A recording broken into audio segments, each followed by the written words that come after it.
തീപ്പുഴയും കടന്ന സീരിയലിന്റെ latest episode review ആണ് പറയുന്നത്.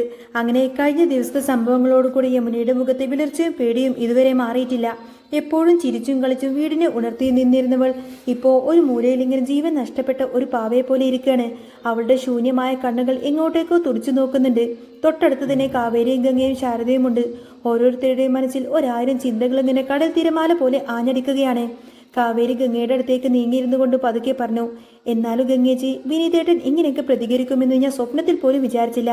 എപ്പോഴും ഒരു പാവത്താനെ പോലെ ആരോടും ഒച്ചപ്പാടൊന്നും ഉണ്ടാക്കാതെ തല താഴ്ത്തി നിൽക്കുന്ന വിനീതേട്ടനാണോ ആ വിശാലിനെ എടുത്തിട്ടങ്ങ് അലക്കിയത്? ശരിക്കും ഞാൻ പോലും അങ്ങ് അന്തം വിട്ടുപോയി. വിനീതേട്ടന്റെ ആ ഒരു ഭാവം സത്യം പറയാലോ ഞാൻ സമ്മതിച്ചു തന്നിരിക്കുന്നു. ഗംഗയുടെ മുഖത്ത് നേരിയൊരു അഭിമാനം മിന്നി മറഞ്ഞു. സ്വന്തം കുടുംബത്തിന്, പ്രത്യേകിച്ച് പെങ്ങന്മാർക്ക് ഒരു ആപത്ത് വന്നപ്പോഴേക്കും ഏത് പാവം ആണിന്റെയും ഉള്ളിലും ഒരു സംരക്ഷകൻ ഉണരും. ഗംഗ അത് മനസ്സിലാക്കിയിരുന്നു. ഇതൊക്കെ കേൾക്കുമ്പോഴും ശാരദയുടെ മനസ്സ് നീറുകയായിരുന്നു. ഒരു അമ്മയുടെ വേവലാതികൾ മറ്റാർക്കും പൂർണ്ണമായി ഉൾക്കൊള്ളാൻ കഴിയില്ലല്ലോ. പുറത്ത് കാണിക്കുന്ന ധൈര്യമൊന്നും ശാരദയുടെ ഉള്ളിലില്ലായിരുന്നു. അവർ മെല്ലെ യമുനയുടെ അടുത്തേക്ക് ചെന്നു. അവളുടെ തണുത്ത കൈകൾ തന്റെ കൈകളിലേക്ക് എടുത്തു വെച്ചു. ശാരദയുടെ കണ്ണുകൾ നിറഞ്ഞിരുന്നു. മോളെ യമുനെ, ശാരദയുടെ ശബ്ദം ഇടറുന്നുണ്ടായിരുന്നു.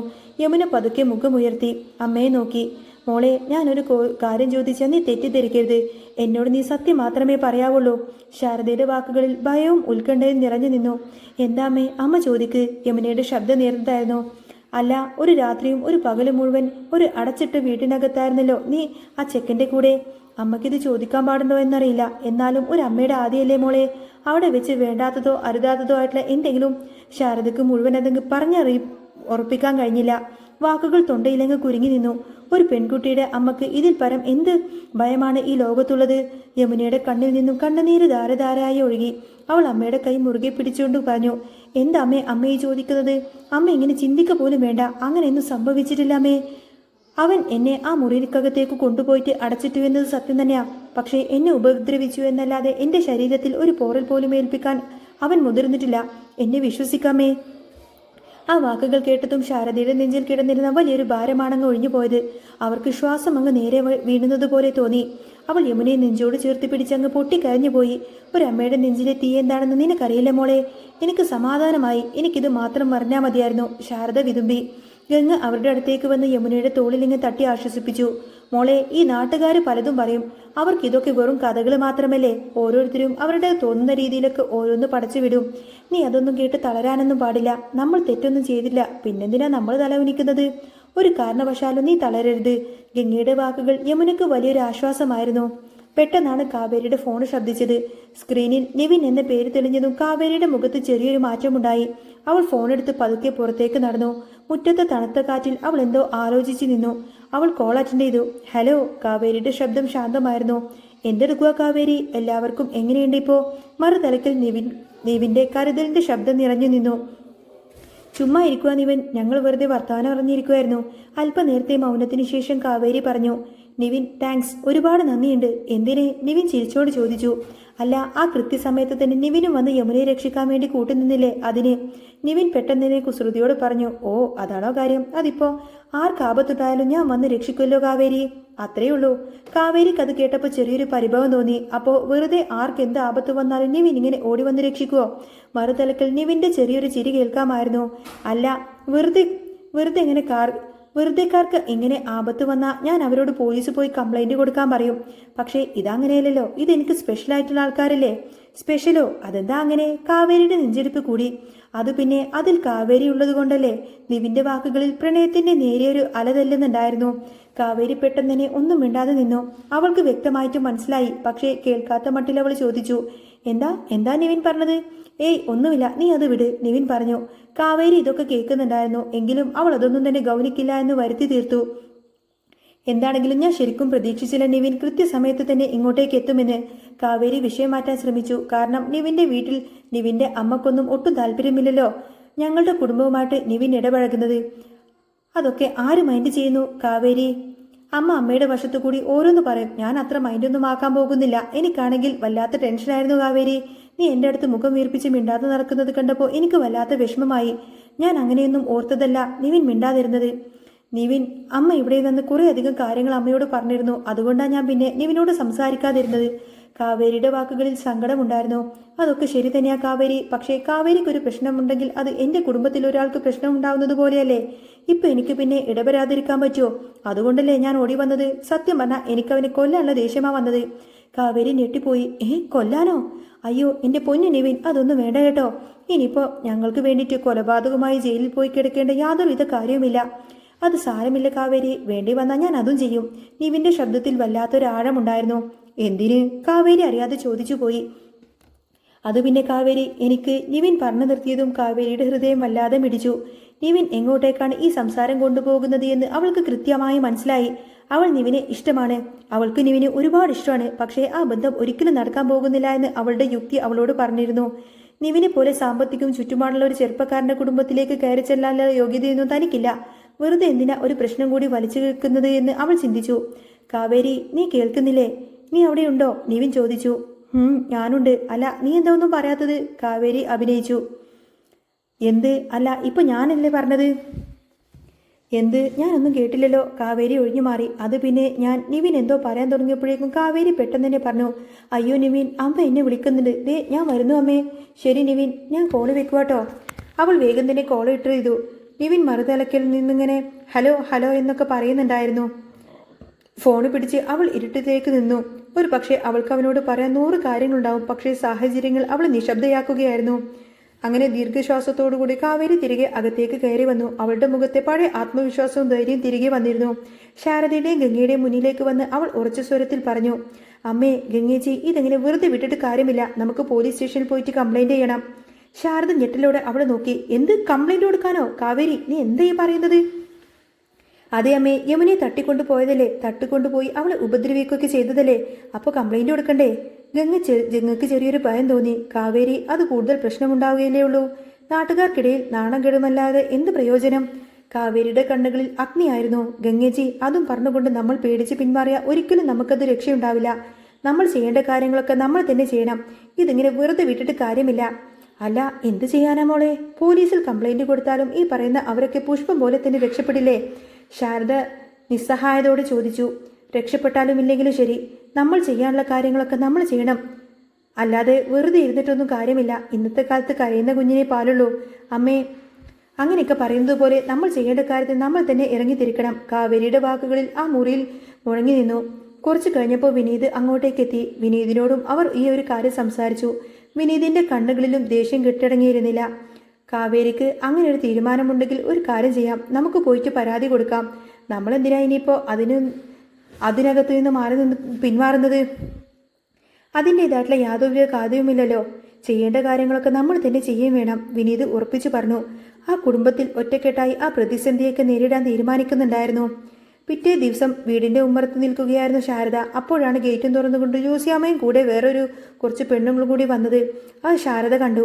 ലൂസിയാമ്മയെ കണ്ടാൽ തന്നെ അറിയാം, നാട്ടിലെ പാട്ടും പരദൂഷണവും മുഴുവൻ ശേഖരിച്ച് നടക്കുന്ന സംഘമാണ്. അവരുടെ വരവിന്റെ ഉദ്ദേശം ശാരദക്ക് കൃത്യമായി മനസ്സിലായി. ലൂസിയാമ്മ കപടമായ ഒരു ചിരിയോട് ചോദിച്ചു. എന്താ ശാരദേ? അല്ല, യമുന ഇല്ലേ ഇവിടെ? ശാരദ മുഖം കറുപ്പിച്ചു. അതെ, യമുന കിടന്നുറങ്ങുവാണ്. അവൾ എഴുന്നേറ്റിട്ടില്ല. ആ സമയത്തിന് യമുന മുറിയിലുണ്ടായിരുന്നു. കൂടെ ഗംഗയും ഉണ്ടായിരുന്നു. ലൂസിയാമ്മ കൂടെ വന്നവരോടായിട്ട് കണ്ണിറുക്കിക്കൊണ്ട് പറഞ്ഞു. ഓ, വല്ലാത്ത ക്ഷീണം കാണുമായിരിക്കൂലേ? ആ വാക്കിന്റെ അർത്ഥം ശാരദക്ക് കൃത്യമായി മനസ്സിലായി. ആ പെണ്ണുങ്ങളുടെ ഉള്ളിരിപ്പ് എന്താണെന്ന് ശാരദക്ക് തിരിച്ചറിഞ്ഞു. അപ്പോഴാണ് കാവേരി അങ്ങോട്ടേക്ക് വന്നത്. കാവേരിയുടെ നോട്ടം തന്നെ ഒരു വാളെടുത്ത് വീശുന്നത് പോലെയായിരുന്നു. എന്താ ലൂസിയാമ്മ ചേച്ചി കാര്യം? കാവേരി കടുപ്പത്തിൽ ചോദിച്ചു. ലൂസിയാമ്മ ഒന്ന് പരിങ്ങി. അല്ല മോളെ, ഞങ്ങൾ യമുന മോളെ ഒന്ന് കാണാൻ വേണ്ടി വന്നതാ. എന്താ അവളെ കണ്ടിട്ടില്ലേ? ഇതിനു മുൻപ് നിങ്ങൾ അവളെ കണ്ടിട്ടുള്ളതാണല്ലോ. കാവേരി വിട്ടുകൊടുക്കാൻ തയ്യാറായില്ല.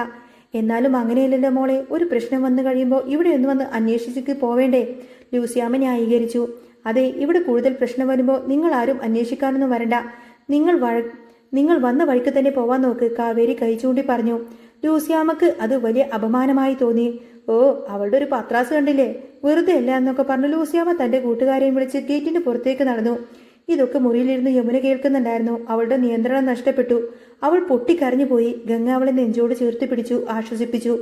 സാരമില്ല മോളെ, പോട്ടെ. ഇങ്ങനെയൊക്കെ നമ്മൾ ഒത്തിരിയധികം പ്രതിസന്ധികളെ തരണം ചെയ്യേണ്ടതായിട്ട് വരും. ഇതൊക്കെ കണ്ട് കരയാൻ പോയിട്ടുണ്ടെങ്കിൽ അതിനെ സമയം കാണത്തുള്ളൂ. നീ ധൈര്യമായിട്ടിരിക്ക്. ഇതേ സമയം വിശാലിന്റെ വീട്ടിൽ അന്തരീക്ഷം തികച്ചും വ്യത്യസ്തമായിരുന്നു. വിശാൽ തന്റെ അച്ഛൻ ജയപാലിന്റെ കാല് പിടിച്ചിങ്ങനെ താഴെ നിന്ന് കിടന്ന് കരയുമായിരുന്നു. അവന്റെ മുഖത്തും ദേഹത്തെല്ലാം വിനീത് അടിച്ചതിന്റെ നീരും ചതവുമൊക്കെയുണ്ട്. അച്ഛാ, എന്നോട് ക്ഷമിക്കച്ചാ, എനിക്ക് ആ സമയത്ത് അങ്ങനെ ചെയ്യാനാ തോന്നിയത്. ഞാൻ അച്ഛന് വേണ്ടിയിട്ടാ ഇതൊക്കെ ചെയ്തത്. പക്ഷേ ഇത് ഇത്ര വലിയൊരു കുരുക്കാവുമെന്ന് ഞാൻ സ്വപ്നത്തിൽ പോലും വിചാരിച്ചില്ല. വിശാൽ കരഞ്ഞുകൊണ്ട് പറഞ്ഞു. ജയബാലൻ രോഷത്തോടെ അവനെ നോക്കി നിന്നു. അപ്പോഴാണ് പ്രവീൺ അങ്ങോട്ടേക്ക് വന്നത്. മകന്റെ അവസ്ഥ കണ്ട് അമ്മക്ക് സഹിച്ചില്ല. അതെ, പോട്ടെ മോനെ, സാരമില്ല, പ്രവീണെ സമാധാനിപ്പിച്ചു. എന്നിട്ട് വിശാലിനെ നോക്കി. നിന്റെ ദേഹത്തൊക്കെ നല്ല ചതവുണ്ടല്ലോ. പ്രവീണ് ജയബാലിന്റെ അടുത്തേക്ക് ചെന്നു. ജയബാലേട്ടാ, ഇവനെ കൂട്ടിയിട്ട് നമുക്കൊന്ന് ഹോസ്പിറ്റലിലേക്കൊന്ന് പോയാലോ? കണ്ടില്ലേ, അവന്റെ ശരീരത്തൊക്കെ ഒടിവും ചതവൊക്കെ ഉണ്ടല്ലോ. അതൊന്നും ഉണ്ടോ എന്ന് പോലും അറിയാൻ പറ്റില്ല. നമുക്കൊന്ന് എക്സ്റേ എടുത്തൊക്കെ നോക്കിയിട്ട് വരാം, ഡോക്ടറെ കാണിക്കാം. ജയബാലൻ ഒരു നെടുവീട്ടുപോറ് പറഞ്ഞു. ശരി, പോവാം. അങ്ങനെ ജയബാലൻ പ്രവീണയും കൂട്ടി വിശാലിനെയും കൂട്ടി ഹോസ്പിറ്റലിലേക്ക് പോയി. ഇതേ സമയം ഉച്ചയോടടുത്തിരുന്നു. യമുനയ്ക്ക് തീരെ വയ്യാതായി. മാനസിക തകർച്ച അവളുടെ ശരീരത്തെയും ബാധിച്ചിരുന്നു. അവൾക്ക് പനിയും ക്ഷീണമൊക്കെ അനുഭവപ്പെട്ടു. യമുനയെ കൊണ്ടും ഹോസ്പിറ്റലിലേക്ക് പോവാൻ കാവേരിയും ശാരദയും തയ്യാറായി. വിനീതും ഗംഗയും നേരത്തെ തന്നെ കടയിലേക്കും പോയിരുന്നു. കടയിലേക്കുള്ള വഴിയിൽ വിനീതും ഗംഗയും നേരിടേണ്ടി വന്നത് നാട്ടുകാരുടെ കുത്തിനോവിക്കുന്ന ചോദ്യങ്ങളായിരുന്നു. യമുനയെ കിട്ടിയോ? എന്നിട്ട് എന്തായി? എങ്ങനെയായി? അങ്ങനെയൊക്കെ തുടങ്ങി മനുഷ്യന്റെ മാന്യത അതിർവരമ്പുകളൊക്കെ ലംഘിക്കുന്ന ചോദ്യങ്ങൾ. വിനീതിന്റെ രക്തം നിലച്ചു. അവൻ പ്രതികരിക്കാൻ പലവട്ടം മുതിർന്നുവെങ്കിലും ഗംഗ അവനെ തടഞ്ഞു. വിനീതേട്ടാ, പറയുന്നവരെന്തും പറഞ്ഞോട്ടെ, അതൊന്നും നമ്മൾ കാര്യമാക്കിയെടുക്കേണ്ട. ഗംഗ അവനെ സമാധാനിപ്പിച്ചുകൊണ്ട് തന്നെ മുന്നോട്ട് നടന്നു. പക്ഷേ വിനീതിന്റെ ഉള്ളിലെ ദേഷ്യം അണഞ്ഞിരുന്നില്ല. ഇതേ സമയം ശാരദയും കാവേരിയും യമുനയെ കൂട്ടി ഹോസ്പിറ്റലിലേക്ക് നടക്കുമായിരുന്നു. ഇടവഴിയിലൂടെ അവരുടെ യാത്ര വല്ലാത്തൊരു മ്ലാനത നിറഞ്ഞിരുന്നു.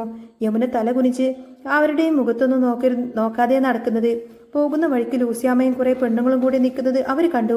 യമുനയെ പിടിച്ചോണ്ട് പോകുന്നത് കണ്ടു കഴിഞ്ഞപ്പോൾ ലൂസിയാമ്മ ചോദിക്കുന്നുണ്ട്, അല്ല, ഇതെങ്ങോട്ടേക്കാ ശാരദേ? എങ്ങോട്ടേക്കാ മോളെ നിങ്ങൾ കൊണ്ടുപോകുന്നത്? ശാരദ മുഖം തിരിക്കാതെ പറഞ്ഞു, ഹോസ്പിറ്റലിലേക്കാ. ലൂസിയാമ്മ ചിരിച്ചുകൊണ്ട് തന്റെ കൂടെയുള്ളവരെ നോക്കി കണ്ണിറുക്കി. എന്നിട്ട് പരിഹാസത്തോടെ പറഞ്ഞു, ആ, അതെന്തായാലും നന്നായി. ഇപ്പോഴേ പോയി കാര്യങ്ങളൊക്കെ തീർക്കുവാണെങ്കിലേ എളുപ്പമല്ലേ? അല്ലെങ്കിൽ പിന്നെ ഉണ്ടല്ലോ, കുറച്ച് കഴിയുമ്പോഴേക്കും വിവരമറിയും. ഒരു 3 മാസം കഴിയുമ്പോഴേക്കും പെണ്ണ് പ്രഗ്നന്റ് ആണെന്നറിയുമല്ലോ. ആ വാക്കുകൾ അന്തരീക്ഷത്തിൽ ഒരു ഇടുത്തി പോലെയാണ് വീണത്. ശാരദക്ക് കട്ട കലിപ്പിലായി. അവർ നിന്ന് വിറച്ചു. യമുനയ്ക്ക് അത് സഹിക്കാവുന്നതിലും അപ്പുറമായിരുന്നു. അവൾ ഒറ്റ കരച്ചിലായിരുന്നു. പക്ഷേ കാവേരിക്ക് സഹിക്കോ? കാവേരിയുടെ നിയന്ത്രണം പൂർണ്ണമായിട്ട് നഷ്ടപ്പെട്ടു. അവളുടെ കണ്ണുകൾ ചുവന്നു. ഒരു ഭദ്രകാളിയെ പോലെ അവൾ അങ്ങ് ഉറഞ്ഞു തുള്ളി. ചുറ്റും നോക്കി അവൾ താഴെ കിടന്ന ഒരു വലിയ കല്ലെടുത്ത് കണ്ട് ഒരു ഏറങ്ങ് വെച്ചു കൊടുത്തു. ദേ, മിണ്ടാതെ പൊയ്ക്കോ ഇവിടുന്ന്, നാണമില്ലാത്തവളെ. കാവേരി കല്ല് ഓങ്ങിക്കൊണ്ട് തന്നെ അലറി. ലൂസിയാമ്മ അപ്പോഴും വിട്ടു നിൽക്കുന്നില്ല. ഓ, ഇല വന്ന് മുള്ളിൽ വീണാലും മുള്ളു വന്ന് ഇലയിൽ വീണാലും ഇലക്കാ കേട്. ആ ഇലയുടെ കേട് ഇപ്പൊ തന്നെ അങ്ങ് മാറ്റുന്നതാ നല്ലത്. ദേ, ഇനി നിങ്ങൾ ഒരു അക്ഷരം വേണ്ടിയിട്ടുണ്ടെങ്കിൽ നിങ്ങളുടെ കേട് ഞാനങ്ങ് മാറ്റും. ഓടിപ്പോ അവിടുന്ന്, കാവേരി ആക്രോശിച്ചു. കാവേരി കല്ലുമായി അവരുടെ നേരെ പാഞ്ഞെടുത്തപ്പോൾ ലൂസിയാമ്മയും കൂട്ടുകാരും ശരിക്കും അങ്ങ് ഭയന്നുപോയി. കുറച്ച് അവളുമാർ ഇറങ്ങിയിട്ടുണ്ടെന്നും പറഞ്ഞിട്ട് കാവേരി അവരുടെ പിന്നാലെ പോയി. അങ്ങനെ അവരവിടെ നിന്നും ഓടി രക്ഷപ്പെടാണ്. കാവേരി, മോളെ വേണ്ട, ശാരദ പേടിയോടെ വിളിച്ചു. അമ്മേ, അമ്മ മാറി നിൽക്ക്, കാവേരി അമ്മയോട് പറഞ്ഞു.